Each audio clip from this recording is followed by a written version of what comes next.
you for your courtesy. Maraming salamat po. You know, I stood up because I took my cue from the Chief of Staff. When he moved his body to torso to stand up, siya yung sanay sa mga program na ito, stand up rin ako. Alam mo, kapko lang tayo, sir.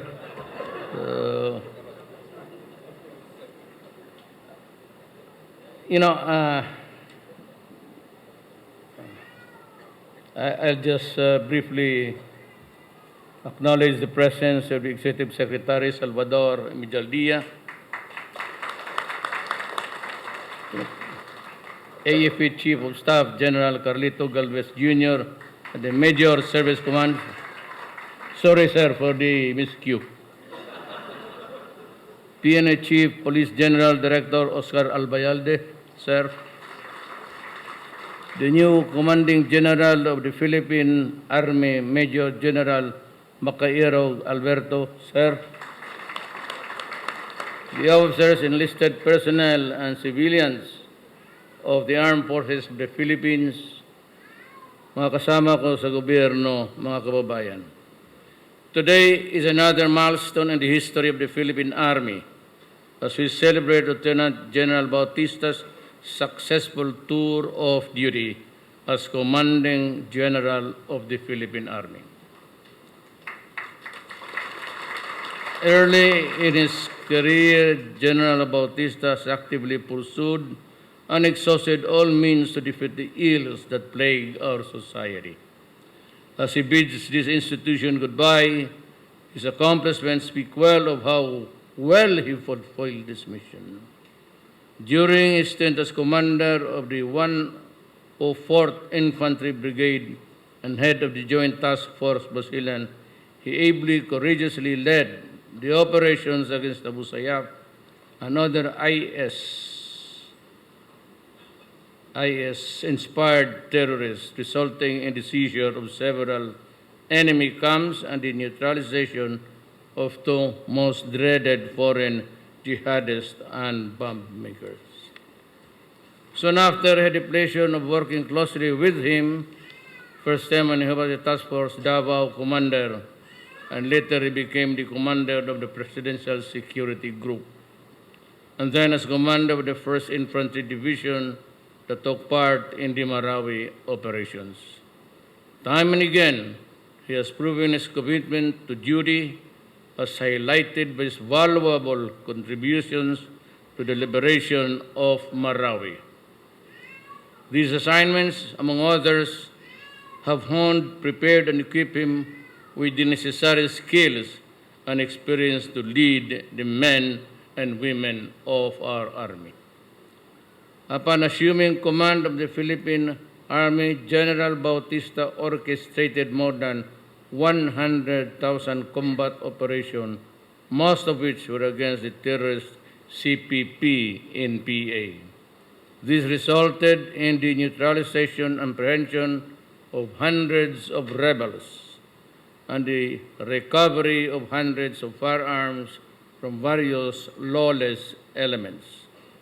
Under his watch, the Philippine Army also provided crucial support in the PNP law enforcement operations, leading to the apprehension of the Abu Sayyaf leaders, members, and other fugitives, as well as the surrender and neutralization of hundreds more. During his tenure, General Bautista also oversaw the development and training, interventions, and the activation of the additional infantry battalions of light armored cavalry troop and an intelligence security unit to further supplement the competence of our soldiers. General Bautista, you have fully dedicated your life in the service of your country and our people. And as you hang up your uniform, you can stand proud knowing that you leave military service with the positive example to those who will follow. You can be assured that the Army you will hand over to your successor, Major General Macairog Alberto, is a professional workforce that is stronger, more empowered, and even more dependable. To General Alberto, know that we will constantly face threats and challenges as we trudge the noble path of realizing lasting peace and sustainable development. I trust that you will take up this action as our Army's new commanding general. I also ask our troops to support the leadership of General Alberto as we sustain the gains of our reforms. The Filipino people counts on the Philippine Army to remain steadfast in its mission of preserving the peace and defending the freedoms we enjoy today. With your help, I am confident that we can realize our aspirations for a stronger armed forces and a safer, more secure nation. Congratulations to General Bautista and Alberto at mabuhay ang Philippine Army. No. You sit down. He took an extra time. So I would just announce that whether you believe it or not, both in the military and the civilian sector, my only requirement, if I'm there facing your appointment, alam ninyo, kilala niyo ako. All throughout the years, I've been mayor for almost 23 years, and all of you, kaya ko kilala, that's why I know almost all of you, because at one time or another, you sojourned or had been assigned in Mindanao. And since I was the constant ARPOC chairman, I have dealt with you in so many events. Kilala ninyo ako. Kilala ko kayo. So, itong, well, when I appoint you, I have only one. It's not friendship. It has nothing to do with that. Alam niyo, Board of Generals, I promise that I will not tinker with your... I have yet even to call one cabinet member or one military or police officials. Alam ninyo yan. I do not make calls. And there is no transaction sa aking opisina table na transaction ng LRT, MRT, they do not reach my office. It begins and ends with Speron, with Lorenzana, with Mijaldea. I do not allow yung papel na pera, mga pera, transactions in government, ever to reach. Ang ano ko lang yung appointments ninyo, pagka itinaas kasi yung isa, itaas naman yung lahat. So another batch of papers. Sabi ko kay Bongbong, wala ba itong katapusan? Pag i-promote yung isa, kakarami niyang magdating na ganun kakapal. Sabi ko, sabihin mo Bong kay Delpin Lorenzana, wala nang promotion ngayon. You look for somebody who will toil to sign your appointments, whatever, or you stay stagnant there. Kaya araw-araw ganun kakapal. Ano? Wala nang katapusan ito. At police yan, ha? Pati armed forces. Let alone the other papers of state. But minus yung mga contracts sa gobyerno, they do not reach my table. You can rest assured. You can rest assured. Malinis dito. At sa mga kasama ko.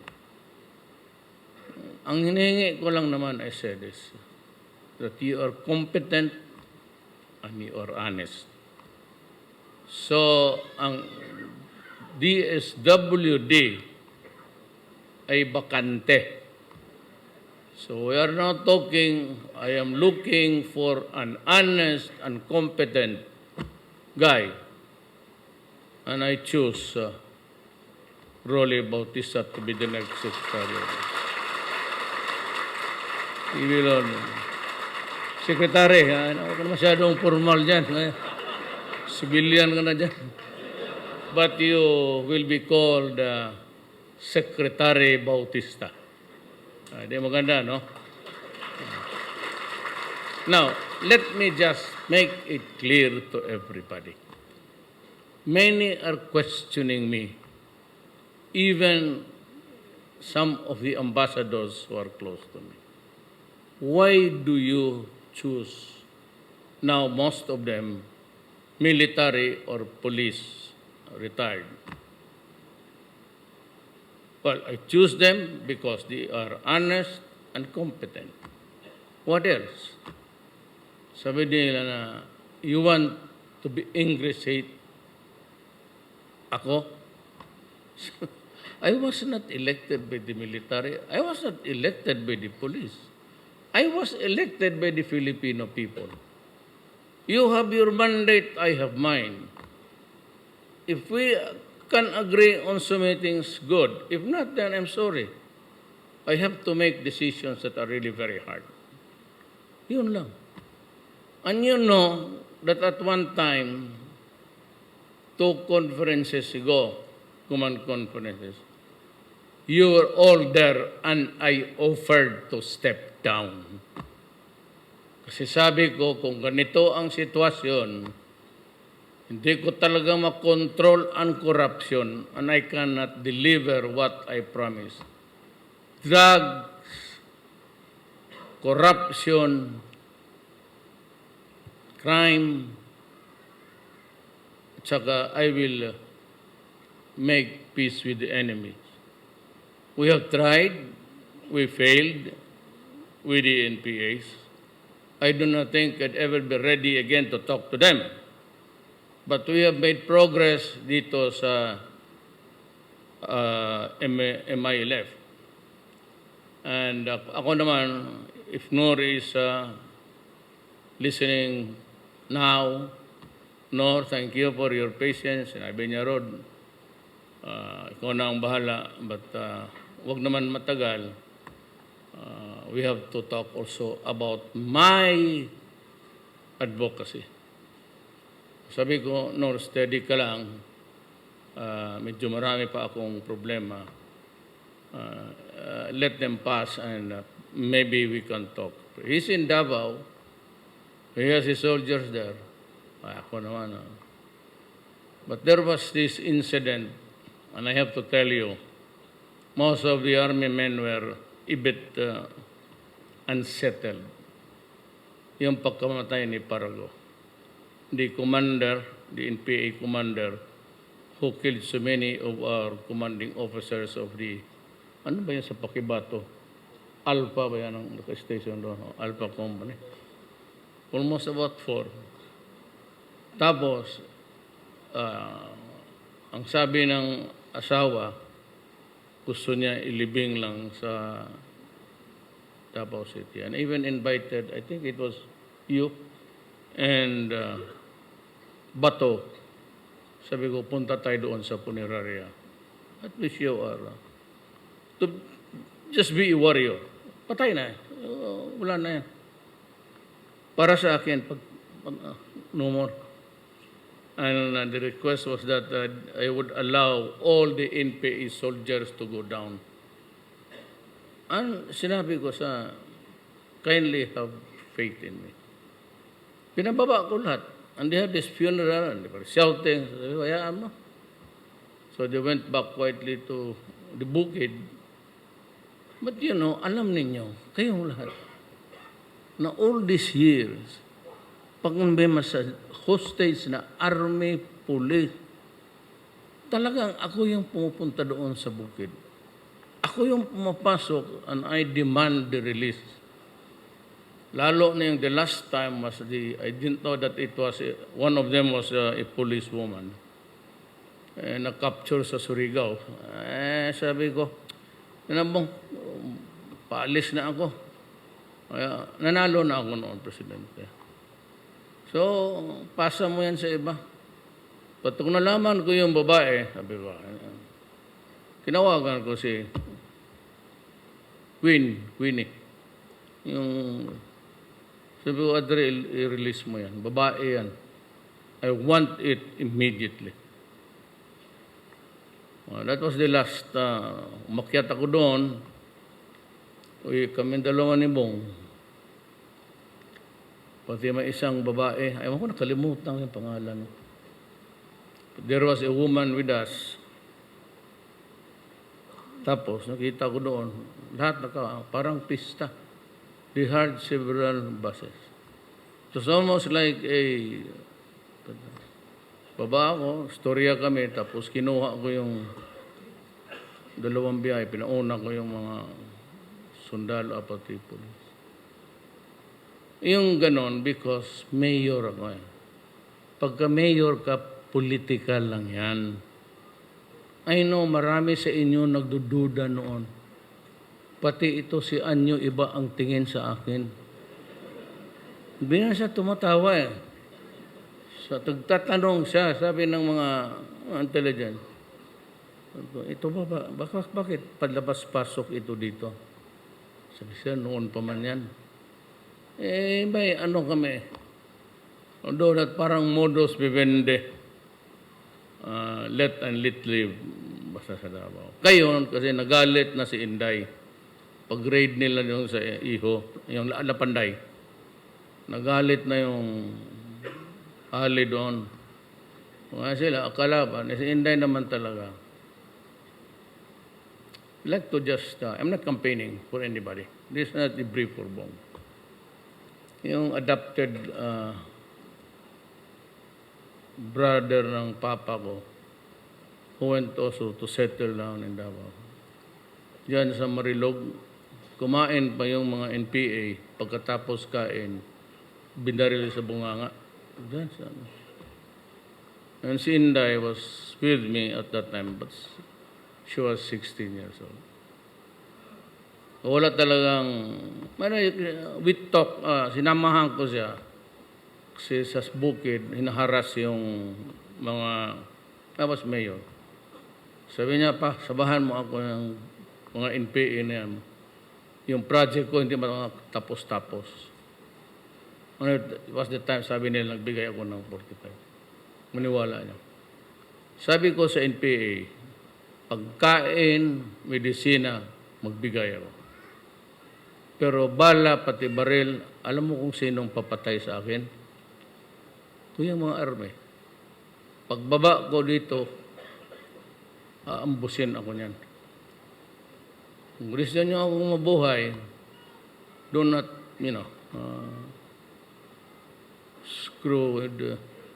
screwed up with so many, Yan ang totoo. So, balik tayo dito sa, I don't think there will be talks again. Talks with Missouri will be forthcoming. Just give me time. Total, wala namang barilan doon. So, there's a lull there. Let it be. Bong is not my aide anymore. The moment he signed his certificate of candidacy, he ceased to be a government employee. Kumandidato siya. I'm not saying anything. Pero alam ba ninyo ang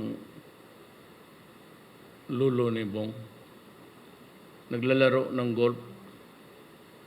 Dinaanan ng NPA, binarilin sa bunganga. That give you an idea kung ano ang sentimento niya. Wala akong sinasabi na botohan niya. And let us make a deal here, promise. We make a commitment to the Filipino people. This election, strictly neutral tayong lahat.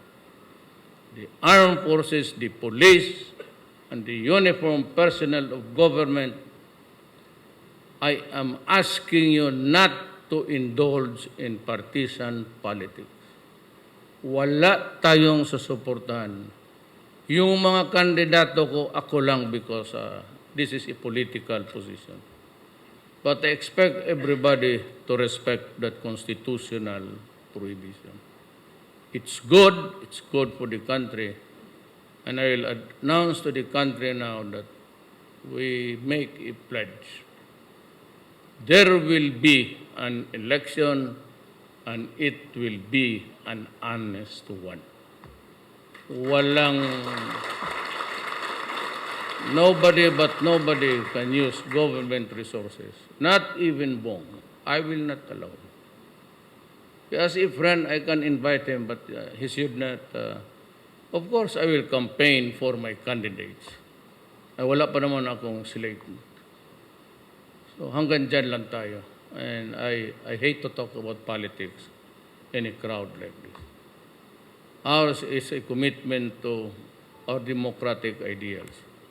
One is that the military and the uniformed police personnel should not indulge in politics. There will never be a time that I will talk to you. Kayo, si Rolly, pati lahat kayo, si Macairog. During election time when I was mayor, I never entered their camps. 1 year before, ayaw ko nang magbisita sa regional command, just to, I may have a very lousy mouth. But my values are quite good. Mga sabang, especially when it calls for the exercise of delicadeza. Ganyan ako. But I value friendship, I value loyalty, and nakalimutan ko ng central. Sandali lang, ganito yan. Bakit si Rolly? Bagay, gwapo. Siguro, gwapo ba nila sa kabinet lahat? With the addition of Rolly, ilan na kayo sa, pila namang military?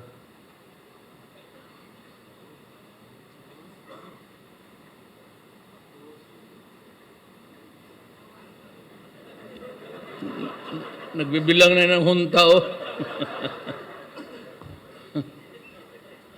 We will make this democracy work. Sabi ko, but bakit ako nagpili? This is not to, how do I term it?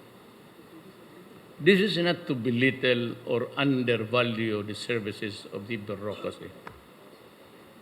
Pero ako kasi, I have a very limited time with so many promises to honor. Alam mo yung bureaucracy, at bago lang nangyari yan sa akin, kaya, yung makipagdebate sa iyo, alam ko yan kasi mayor ako. Pag sinabi mo yun, sir, hindi yan, ganito. Gawain mo lang. Sir, alam mo, recently ganun nangyari.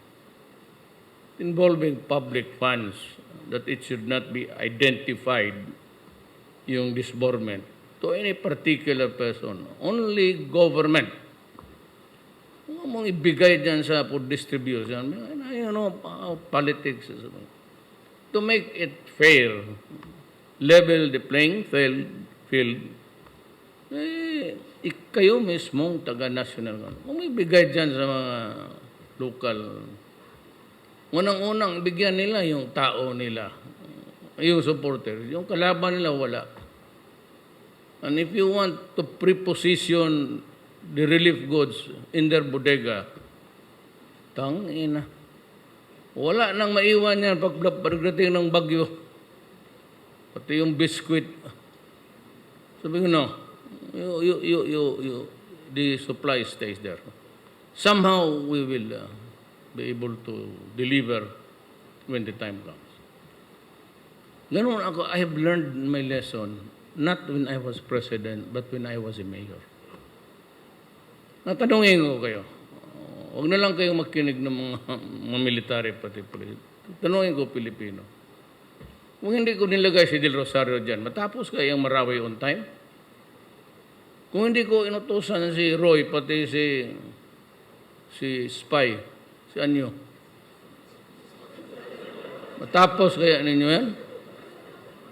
Hindi pa naman alam. Ano? Hindi niya alam yung sinabi ko sana. Ano? Hindi yan tumatawa eh. General, naka-division nung last. No? Hindi yan tumatawa pag pakilala. Si Carolina, pati si Mapago, nag-smile. Anyo, mahal masyado ang smile yan. Pero hindi niya alam, sabi ko, mabuti ito, stricto. Nabigla rin, sabi ko, tawagan mo si Bong. Sayon sa kanya na siya ang DILG. Yan, kung hindi si Simato yan, kung hindi si Anyong, malinis mo kaya ang Boracay? Iiwan mo dyan sa local official? Ano? Magprangkahan tayo. Posible kaya yan? Sabi ko kaya Anyo na pati Roy, I'll give you 6 months to clean Boracay. I don't have to have the opening. Sabi ko, I will go to Boracay to distribute the land titles of that big tract of land sa likod ng Boracay. Kasi sigurado, papasok yung mga, wala naman, I have nothing to do with, pero kung ibigay ko lang naman dyan, maggawa sila ng mga condo, hotel, endless, Boracay can handle only so much. You overpopulate the swimmers there. You get shit in return. Ganun karami.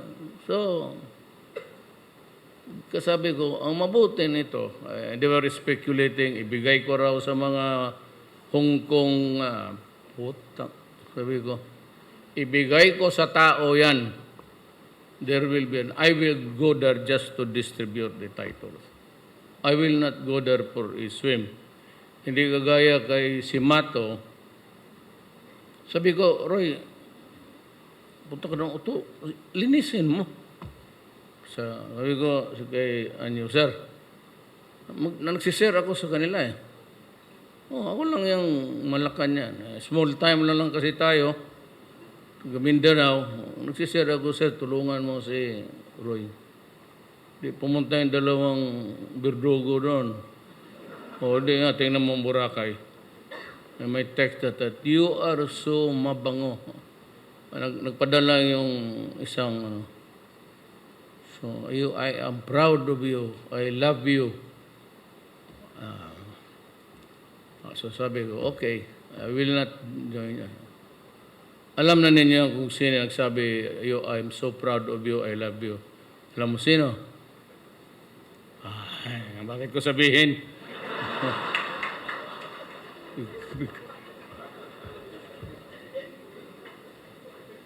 Yan ang, kaya pagka ganon, DSWD, may typhoon. Dapat, wala namang tao yan. Ilan lang ang personnel. How much can provincial DSWD? Ilan lang tao niyan? Tapos hindi marunong, yung mayor salbahe, kurapa, yung mga pulis pati army. Ngayon, lagyan mo ni Rule. Rodrigo, may trabaho tayo, trabahoin natin to. Madali. So, ilan kayo, sir? Lahat?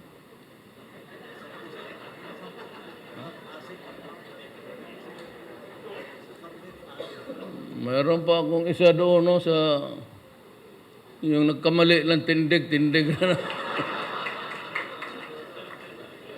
Kakahiya tuloy ni Rolly. Bakit apurado ito mga putang yan na to? Gutom na siguro.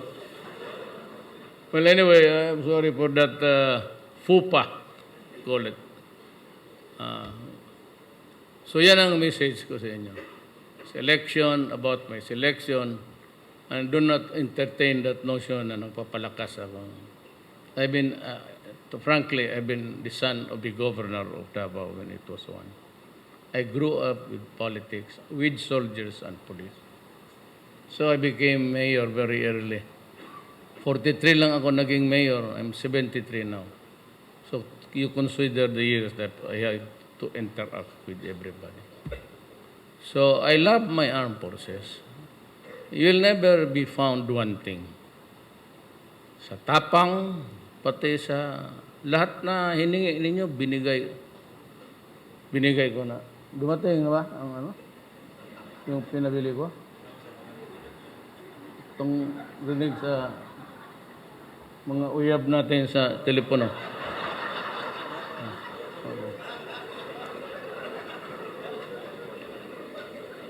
Wala kayong masahan sa akin, na taga-Intel. Sige, tanong ko sa inyo. Isa, meron ba kayo narinig dyan sa telepono sa akin? Did I call? Not even once. Ang direktory ko,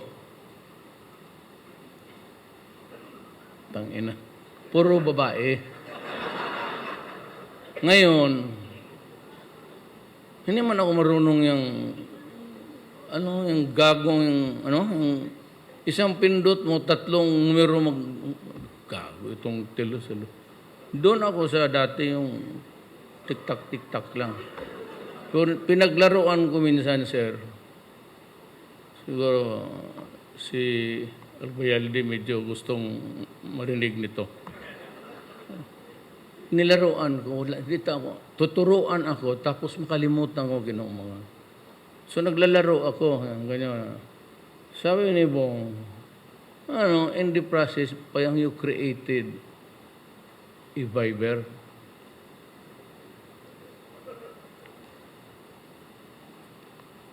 Yung isang kaibigan ko, birthday niya. So, tawag nila na bumirang. Yung parang maggalaw-galaw ka ng gano'n. Pero, created by hindi ka na kailangan magtindi ka, then bumirang pang anak ka ng na-send all ko.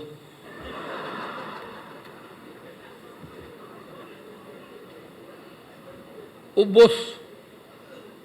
Pati yung kilala niya, wala na. Umalis sa Davao. So naiwanan ko yung gaga na lang na isa. Sabi ko, ikaw ang tangina, sagutin mo lahat ang pangailangan ko. Wala na eh. Yung sa states, yung sa nawala. Na-send all. Be careful with sometimes Murphy's Law. Well, that's as good as any time to say this. If things can go wrong, it will go wrong. Maraming salamat po.